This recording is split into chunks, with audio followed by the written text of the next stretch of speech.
नवा काळ, नव्या दिशा, नवी उमेद, नवी आशा. विसरू नका दुःखे सारी, पतंगा सवे घेऊ आकाशी उंच भरारी. नमस्कार मंडळी, मी यशस्वी पोद्दार आपल्या ब्लॉगमध्ये मी सर्वांचं स्वागत करते.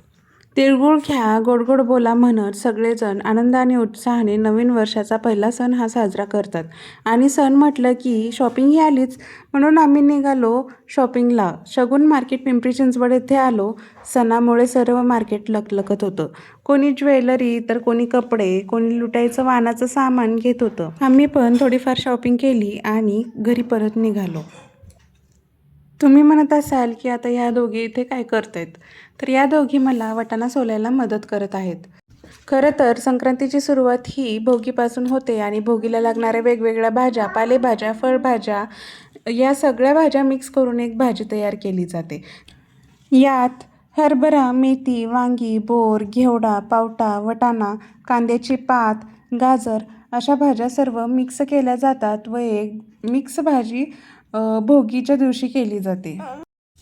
भोगीच्या दिवशी सकाळी लवकर उठून देवाची पूजा करून उंबरठ्याची पण पूजा केली व दारासमोर एक छोटीशी छान रांगोळी काढली. अशा छोट्या छोट्या गोष्टी केल्या ना तर मनात आणि घरात सकारात्मक ऊर्जा पसरते आणि वातावरणही छान होतं. सर्व भाज्या मिक्स करून भोगीची भाजी केली व तीळ लावून बाजरीच्या भाकऱ्या केल्या व त्याचा नैवेद्य देवाला दाखवला. असं म्हणतात, खाल भोगी तर राहाल निरोगी. त्यामुळे प्रत्येकाने हे भोगी खाल्लीच पाहिजे. नंतर मी आणि माझी मैत्रीण निघालो खण आणायला. संक्रांतीमध्ये खणाला फार विशेष महत्त्व आहे. कुठे फक्त 5 खण घेतात तर कोणी तुळशीचे 5 व देवाचे 5 असे 10 खण घेतात. मी तुळशीचे 5 छोटे व 5 मोठे खण घेतले. त्याला हळदी कुंकू लावलं आणि त्या सुगडे विकणाऱ्या मावशींना पण हळदी कुंकू लावलं व आम्ही परत निघालो. घरी आल्यानंतर ते खण स्वच्छ पुसून त्याला हळदी कुंकू लावले. सर्व सुवासिनी महिला आपल्या कुटुंबाच्या कल्याणासाठी आणि सौभाग्यासाठी हे सुगड पुजतात व अखंड सौभाग्य लाभावं ही प्रार्थना करतात. मकर संक्रांतीच्या दिवशी सूर्य हा मकर राशीत प्रवेश करतो आणि नवीन धान्याचे पूजन करून निसर्गाप्रती कृतज्ञता व्यक्त केली जाते. या दिवशी मी हे सुगडे व्यवस्थित मांडले व त्यांची पूजा केली. प्रत्येक सुगड्यामध्ये हरभरे, बोर, उसाचे काप, शेंगा, गाजर आणि तिळगुळ टाकून सुगड्यावर छोटे झाकण ठेवून तांदूळ ठेवले. सुगड्यामध्ये आपण हिवाळ्यातील नवीन धान्य आणि फळे भरतो. हे निसर्गाने आपल्याला दिलेल्या अन्नाचे पूजन आहे. आपल्या घरात वर्षभर अन्नाची कमतरता भासू नये अशी प्रार्थना करणे हे त्यामागचे शास्त्र आहे. इथे मी नैवेद्याला तिळाच्या पोळ्या केल्या होत्या आणि तो नैवेद्य मी दाखवला आणि मला जायचं होतं नंतर औसायला. त्यासाठी एका ताटलीमध्ये औसायचं सामान, हळदी कुंकू, चुडे, वाण, तिळगुळ आणि पूजा केलेले सुगडे आणि त्यावरची झाकणी असं सर्व घेतलं व ताट तयार केले.